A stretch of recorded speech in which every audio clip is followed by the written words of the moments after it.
하나님께서 바벨론의 느부갓네살 왕에게 꿈을 주셨는데 그 꿈이 굉장히 무서웠다.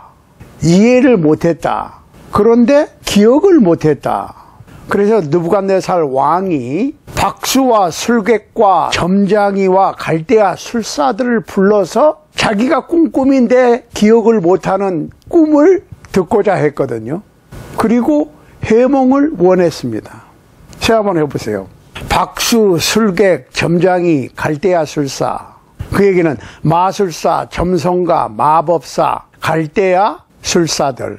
그 당시에 유명했던 철학자라고 그럴 수도 있고 마법사라고 그럴 수도 있는 사람들을 다 모아놓고 느부갓네살 왕이 내 꿈을 나한테 알게 하라는 거예요. 그러니까 이 사람들이 어떻게 하겠어요? 아이고 왕이시여, 꿈 얘기를 저희들한테 들려주십시오. 그러면 해몽해 드리겠습니다. 그랬더니 느부갓네살 왕이 야, 니네들 지금 순 엉터리 아니야? 너네들이 진짜 능력이 있다면 내가 꾼 꿈을 너네들이 알아서 해몽까지 해라는 거야. 안 그러면 다 죽이겠다는 거죠. 그러다 보니까 이 사람들이 엄청나게 곤란해졌습니다. 그런데 하나님께서 그 느부갓네살 왕의 꿈을 다니엘에게 보여주시고 해몽까지 들려주십니다. 그래서 다니엘이 느부갓네살 왕 앞에 서서 느부갓네살 왕이 꾼 꿈을 다니엘이 느부갓네살 왕에게 얘기를 하고 해몽을 하는 장면이 다니엘서 2장 전체예요, 사실은. 그런데 다니엘이 느부갓네살 왕에게 느부갓네살 왕이 꾼 꿈을 얘기하는 거예요, 지금. 왕께서는 꿈에 큰 신상, 우상을 보셨습니다. 맞아. 그런데 머리는 금이고 가슴과 팔은 은이고 배와 넓적다리는 노시고 다리와 발은 철하고 흙으로 되어 있는 큰 우상을 보셨습니다.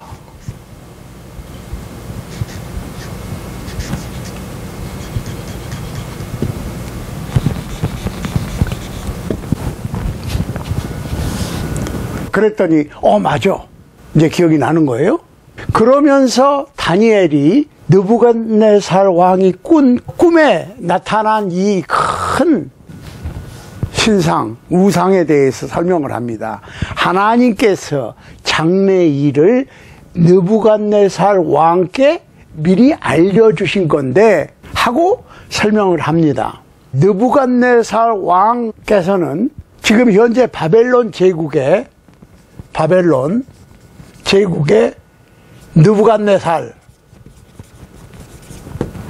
왕은 세계를 호령하는 금머리에 해당이 되는 나라요 왕이십니다. 그런데 느부갓네살 왕 다음에 금보다 약간 못한 은에 해당되는 가슴과 팔에 해당되는 다른 왕국이 생겨날 것입니다. 그런데 역사적으로 보면 사이러스의 퍼시아, 바사라고 그러죠. 성경에서. 한국 성경에는 바사라고 되어 있습니다. 페르시아 왕이 538 BC에 바벨론을 정복을 합니다. 그래가지고 바사, 페르시아 제국이 생겨납니다. 세계 강대국을 얘기하는 거예요. 첫 번째는 바벨론의 느부갓네살이고 바벨론 제국을 얘기하는 거고, 두 번째로는 페르시아 제국을 얘기하는 거야. 이건 은혜에 해당되는 제국이다. 세계를 호령하는 제국을 얘기하는 거예요, 지금. 자, 그 다음에 배와 넓적다리. 다리는 노새에 해당이 되는 세 번째 강대국인데, 마게도니아의 알렉산더 대왕, 잘 알지요. 그 부친의 이름은 필립입니다. 알렉산더 대왕이 일어나서 엄청난 파괴력과 공격력으로 그 당시에 소아시아, 에이시아 마이너라고 그러죠. 소아시아를 BC 334년에 정복을 해버립니다. 그 다음에 BC 333년에 1년 만에 시리아를 정복을 합니다. 그 다음에 BC 332년 또 1년 후에 이집트를 정복합니다. 그 다음에 BC 331년에 페르시아를 정복합니다.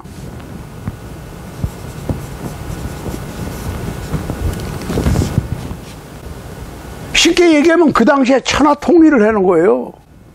그리고 BC 323년에 이 마케도니아의 알렉산더 대왕이라고 그러죠. 알렉산더가 323년 BC입니다. 죽습니다. 이때 알렉산더 나이가 몇 살인 줄 아세요? 31살. 31살로 죽어. 그러면은 세 번째 나라는 마케도니아인데, 그러면 마지막 하나 남은 철과 흙에 속하는 나라가 어느 나라냐? 그러니까 알렉산더 사망 이후에 마케도니아 제국은 분열이 돼서 로마에 의해서 정복을 당하고, 드디어 로마 제국이 네 번째 세계를 지배하는 왕국으로 등극을 합니다. 그런데 로마 제국은 철과 흙으로 되어 있어. 철과 흙으로 되어 있으니까 섞이지를 못해. 그래서 로마 제국은 인종 문제가 심각해집니다. 발가락이 열이잖아요. 5세기 말에, 이거는 주후입니다. 주후 5세기 말에 열나라로 분열이 돼서 무너지는데, 그런데 그 무너지는 장면을 느부갓네살 왕이 꾼 꿈에는 이 로마 제국을 마지막으로 세계를 호령하는 강대국이 없어지는 상황이 벌어지거든요. 뜨인돌.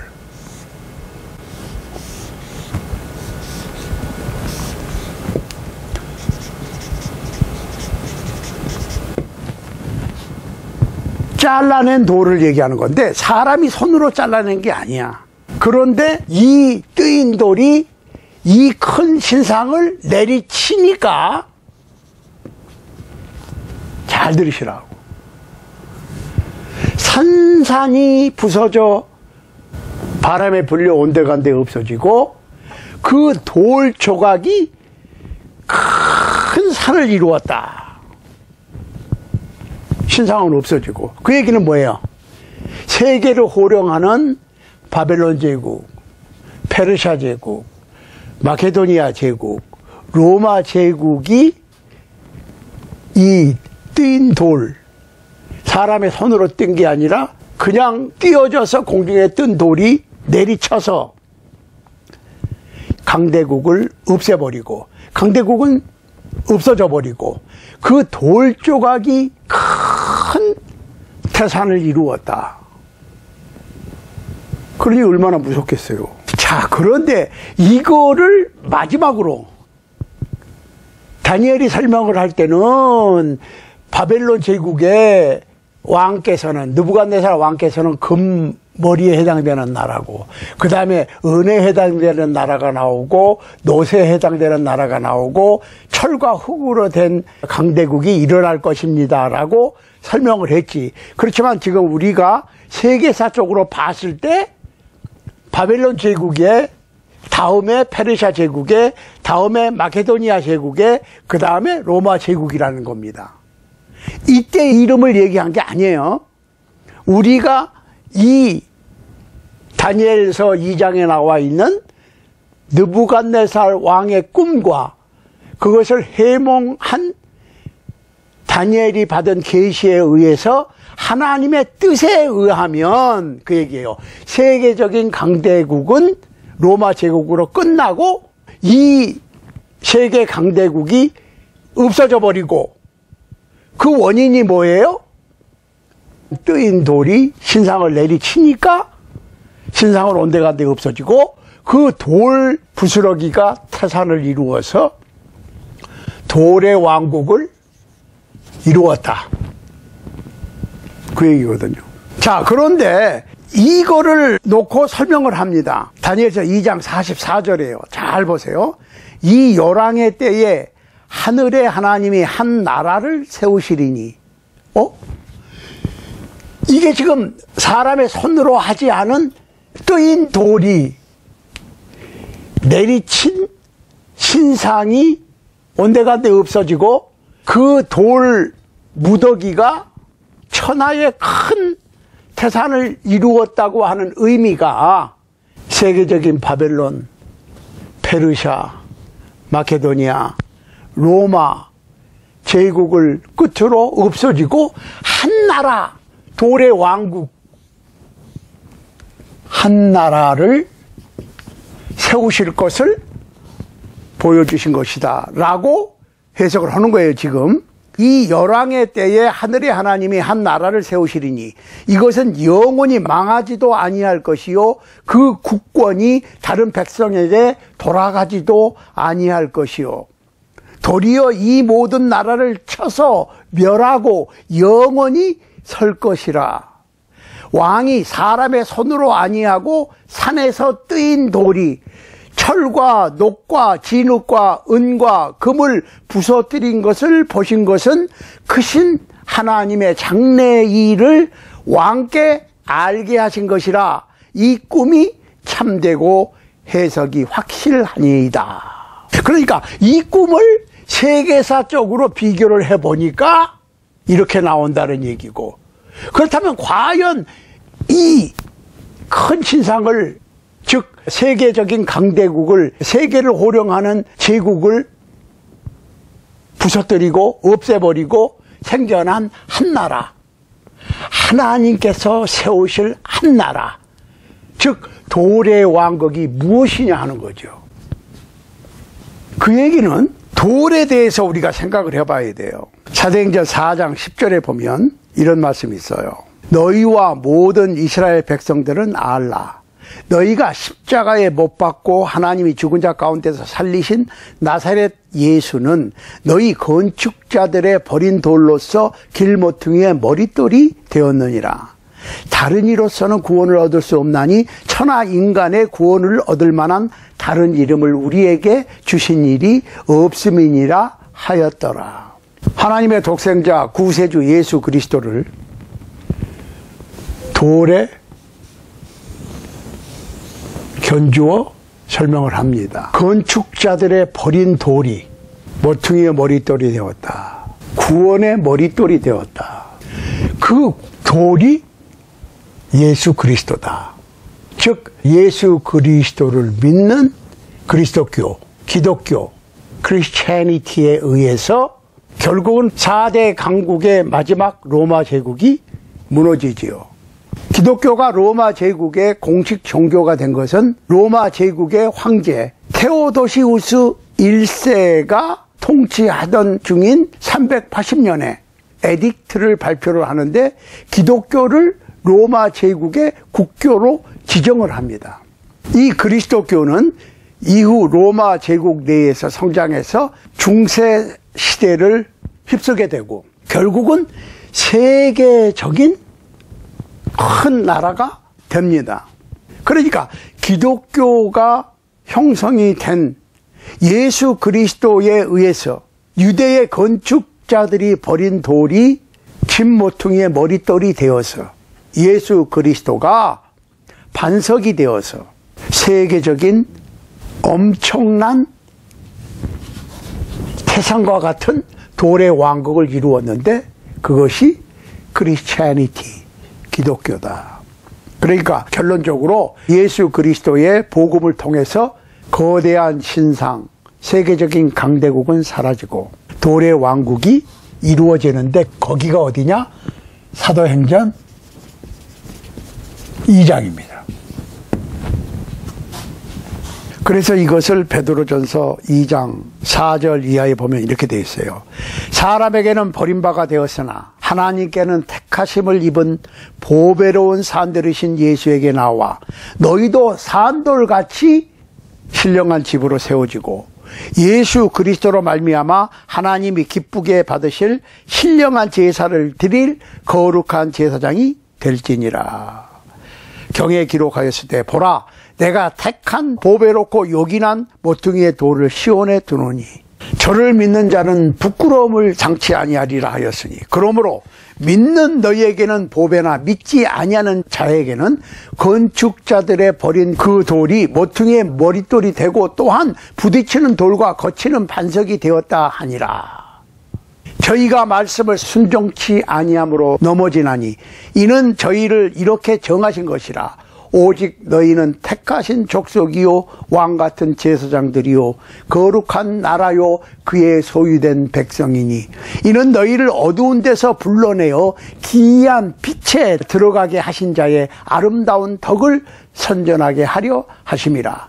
너희가 전에는 백성이 아니더니 이제는 하나님의 백성이요 전에는 긍휼을 얻지 못하였더니 이제는 긍휼을 얻은 자니라. 그러니까 교회를 하나님의 나라로 설명하는 겁니다. 지금 돌의 왕국으로 설명하는 겁니다. 전 세계를 지배하는 영원히 없어지지 아니할, 무너지지 아니할, 그래서 그걸 진동치 못할 나라 이렇게 표현했어요. 가 교회다, 기독교다.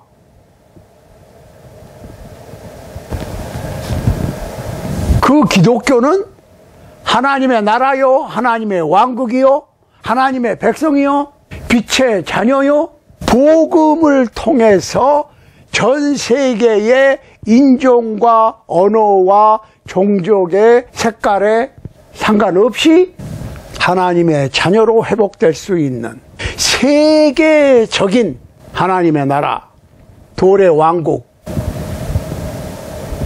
그 돌의 왕국이 기독교회다. 그리스도 교회다. 그 얘기입니다.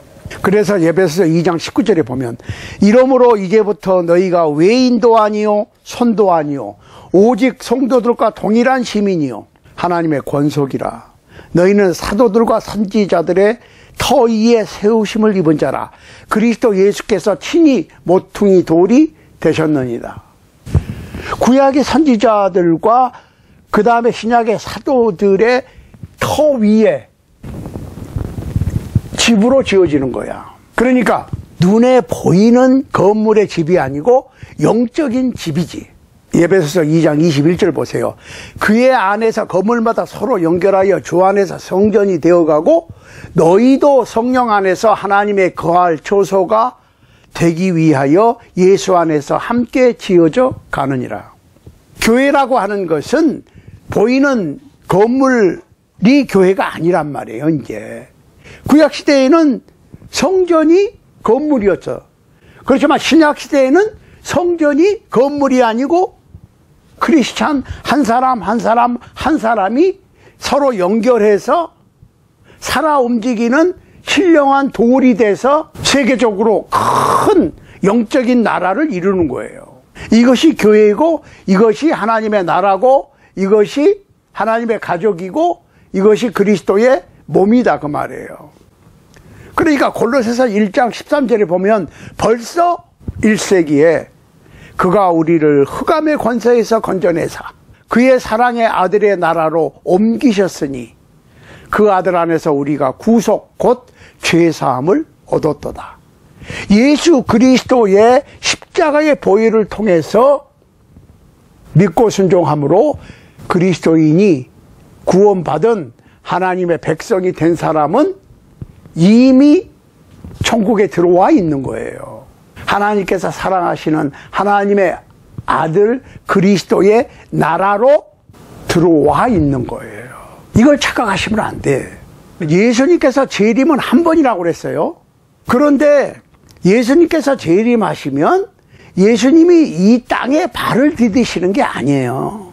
예수님의 재림에 대해서 자세하게 공부를 하겠습니다. 그렇지만은 고린도전서 15장 20절 한번 보세요. 그러나 이제 그리스도께서 죽은 자 가운데서 다시 살아 잠자는 자들의 첫 열매가 되셨도다. 사망이 사람으로 말미암았으니 죽은 자의 부활도 사람으로 말미암는도다. 아담 안에서 모든 사람이 죽은 것 같이 그리스도 안에서 모든 사람이 삶을 얻으리라. 그러나 각각 자기 차례대로 되리니 먼저는 첫 열매인 그리스도요, 다음에는 그리스도 강림하실 때에 그에게 붙은 자요, 그 후에는 나중이니 저가 모든 정사와 모든 권세와 능력을 멸하시고 나라를 아버지 하나님께 바칠 때라.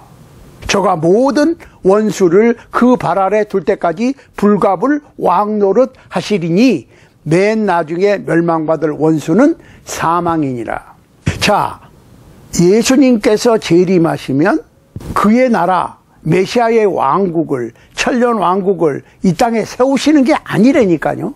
예수님께서 오시게 되면 나라를 아버지께 바친다고 그랬어. 딜리버 한다고 그런 거예요. 딜리버.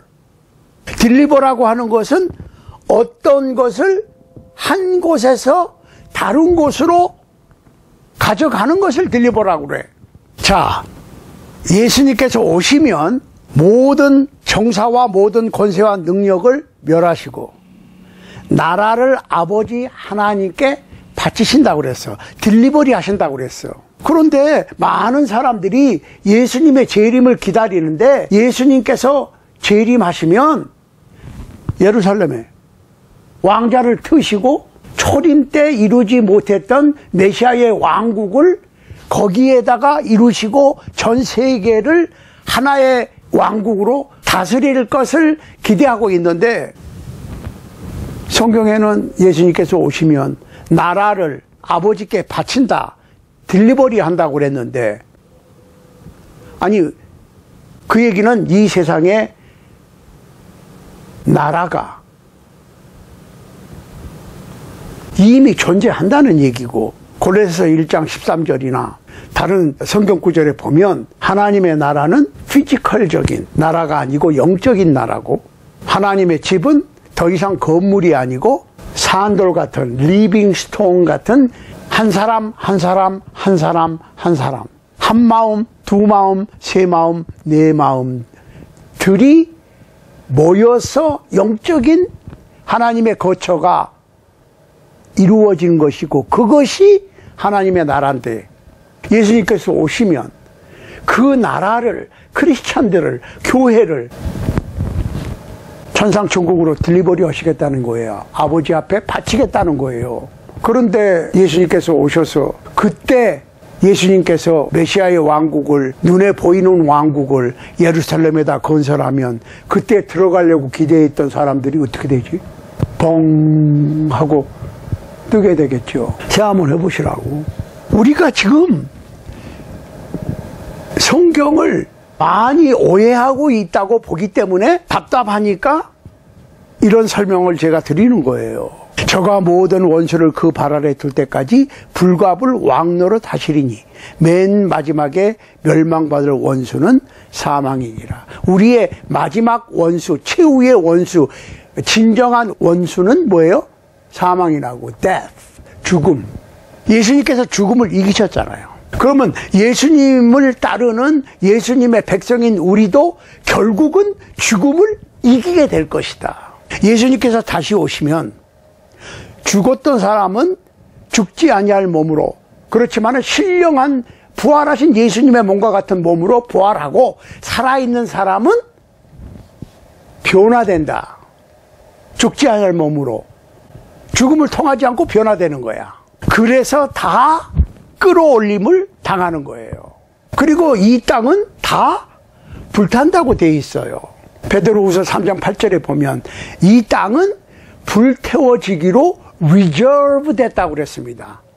레저베이션이라고 그러죠, 여러분들. 어디 관광 갈 때 호텔을 레저베이션 하느니 무슨 관광 코스를 레저베이션 하느니 그게 미리 예약한다는 얘기거든요. 이 지금 우리 눈에 보이는 이 지구, 이 땅과 이 하늘과 이 천지 만물은 이 지구의 천지 만물은 불에 타도록 레저베이션 됐다는 거야. 그런데 여기다 소망을 두면은 어떡하지? 이 세상 모든 것이 불탈 때 같이 불탈 거 아니에요. 우리의 소망은 이 땅에 있는 게 아니라 영원한 천상천국의 천국 도성에 있는 겁니다. 이거를 착각하시면 안 돼요. 그러면 최후의 심판을 거쳐서 영생을 얻을 사람과 영벌을 받을 사람으로 분류가 되는데 생명책에 기록되지 않은 사람은 둘째 사망, 게헨나, 거기가 지옥이에요. 진짜 지옥으로 가는데 잘 보시라고. 나중에 나옵니다. 계시록 강의를 계속 할 거니까. 음부도 둘째 사망으로 들어가 버려. 그러면 음부가 뭐냐? 죽은 영혼들이 가 있는 곳이 음부예요. 그 음부 안에는 아브라함의 품속이라고 하는 편히 쉬는 낙원이 있고 부자가 갔던 고통 속이 있다는 얘기예요. 부활 후에 그 위치가 바뀔 수는 없습니다. 거기에 고정이 돼 있는 거지. 그런데 이런 모든 일이 예수님께서 오실 때 일어나는데 성경에서 뭐라고 표현을 했냐면 호련히 이렇게 표현했어요. 그렇지만 영어 성경에 보면은 twinkling one eye, 한눈 깜빡할 사이에 이런 일들이 일어나는 거예요. 변화될 사람 변화되고 부활할 사람 부활되고 천국으로 갈 사람 가고 꺼지지 않는 유황 불못으로 갈 사람은 가고 그게 무슨 뭐 몇 시간 몇 날 며칠 걸리는 게 아니라 눈 깜빡할 사이에. 그렇지만 예수님의 재림은 뭐 몰래 와서 뭐 성도들만 데려가고 그런 게 아니라 공개적으로 예수님을 찌른 사람도 보겠다고 그랬잖아요. 그러니까 이게 성경 전체의 흐름 속에 맞지 않게 성경을 해석하고 짜고 하기 시작하면 끝도 없이 시나리오가 나오는데 이게 지금 지상천년 왕국 교리도 그런 것들 중에 하나예요. 예수님께서 오시면 예루살렘에다가 왕자를 틀고 이 지상에 메시아의 왕국을 세우신다는 그것을 뒷받침해주는 성경 구절이 없다니까요. 어떤 성경 구절을 오해하고 오용함으로 잘못 이해함으로 잘못 사용함으로 그런 엉뚱한 가르침들이 나올 수가 있는 겁니다. 그러니까 이거 생각을 하셔야 돼. 무슨 전쟁이 난다든지 어디에 홍수가 났다든지 지진이 났다든지 그러면 그냥 예수님 오실 때가 가까웠어. 이제 휴거할 때가 가까웠어. 그러고 자꾸 분위기를 그렇게 조성을 하는 분들이 나오는데 사실은 마태복음 24장을 오해를 하게 되면 골치 아파집니다. 그리고 제가 말씀드렸잖아요. 지난 시간에도. 성경을 바로 이해하지 못하면 자가 당착에 빠진다니까요. self contradiction입니다. 자기 모순에 빠진단 말이에요. 모순이라는 건 뭐예요? 모순이라는 말씀 아시잖아. 이 방패로는 어떤 창이든지 다 막아냅니다. 그러고 창을 들고는 이 창으로는 어떤 방패도 다 뚫습니다. 그게 모순이잖아요. 모든 것을 다 막을 수 있는 방패, 모든 것을 다 뚫을 수 있는 창, 그런 건 없지. 그렇죠? 성경을 그런 식으로 보면 나중에는 엉뚱한 데 가 있습니다. 그러니까 문제가 뭐냐면 이게 지금 사람들이 보통 금, 은, 놋, 철과 흙 이 4대 강대국을 설명은 다 하는데 이 돌이 내리쳤는데 이 돌이 뭐냐? 사람의 손으로 하지 않은 산에서 뜨인 돌이 신상을 내리쳐서 신상이 온데간데 없어지고 돌이 큰 태산을 이루었는데 까지는 많이들 이해를 하는데 그 돌이 뭐냐? 그것이 교회라니까요. 그게 그리스도의 왕국이라니까요. 그것이 그리스도의 나라라니까요. 이게 안 되면 영원한 미스테리입니다. 힘들어요. 왜? 선거 구절을 이쪽으로 읽으면 저쪽이 막히고 저쪽으로 읽으면 이쪽이 막히고 그러다 보니까 어떻게 됩니까? 마태복음 24장을 따로 또 1시간 해야 돼. 그러니까 이게요, 계시록 강해를 하는데 너무 지금 우리가 계시록 강해를 이해할 준비가 안 돼 있기 때문에 자꾸 중간에 이것저것 계시록을 바로 이해하기 위해서 생각해야 될 것이 늘어나는 거예요. 그걸 이해를 하셔야 돼. 저 양반은 계시록 강의를 한다고 그러면서 갑자기 마태복음이 왜 나오고 갑자기 다니엘서가 왜 나오고, 왜냐? 계시록을 바로 이해하기 위해서 알아야 될 것들이 많은데 그것들을 많은 분들이 잘못 알고 있다는 거예요. 그러니까 그거를 먼저 얘기를 해야 계시록이 풀리는 거야. 성서적으로 풀려야지. 억지로 갖다 끼워 맞추는 게 아니고 이해하시기 바랍니다. 그래서 다음 시간에는 마태복음 24장을 바로 이해할 수 있도록 공부하는 시간을 1시간 더 갖도록 하겠습니다. 그래서 이게 상당히 시간이 자꾸 늘어지는데 그것도 하나의 과정이니까 아무튼 다음 시간에는 마태복음 24장에 대해서 마태복음 24장을 잘 사용하면 아주 은혜가 되고 좋은데 마태복음 24장을 잘못 이해하면 점점 더 헷갈리고 점점 더 말세론이 오리무중에 빠집니다.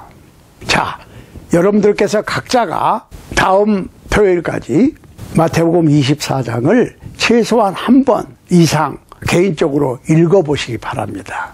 옛날에 읽었다고 그래도 그게 잘 기억이 안 나요. 그러니까 다음 주까지 마태복음 24장을 한 번 이상 읽어보시고 그 다음에 우리가 허심탄회하게 fair mind라고 그랬어요. fair mind. 공정한 마음을 가지고 마태복음 24장을 다시 공부해 보십시다. 성령께서 항상 우리와 함께 해 주시기를 예수 그리스도의 이름으로 간절히 소원합니다.